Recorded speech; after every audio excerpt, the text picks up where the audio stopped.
If an injury has to be done to a man, it should be so severe that his vengeance need not be feared. The lion cannot protect himself from traps, and the fox cannot defend himself from wolves. One must therefore be a fox to recognize traps, and a lion to frighten wolves.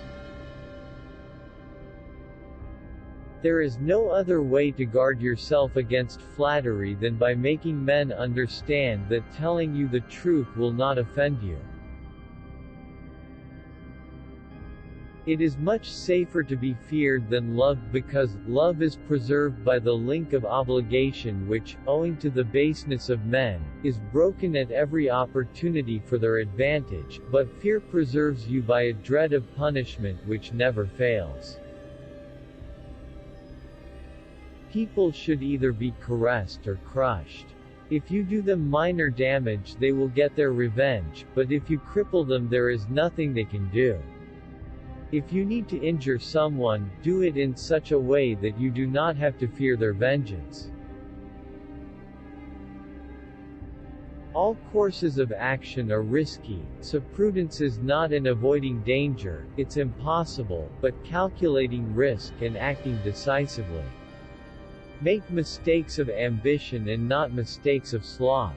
Develop the strength to do bold things, not the strength to suffer. Because there are three classes of intellects, one which comprehends by itself, another which appreciates what others comprehend, and a third which neither comprehends by itself nor by the showing of others. The first is the most excellent, the second is good, the third is useless. How we live is so different from how we ought to live that he who studies what ought to be done rather than what is done will learn the way to his downfall rather than to his preservation. He who seeks to deceive will always find someone who will allow himself to be deceived. Since love and fear can hardly exist together, if we must choose between them, it is far safer to be feared than loved.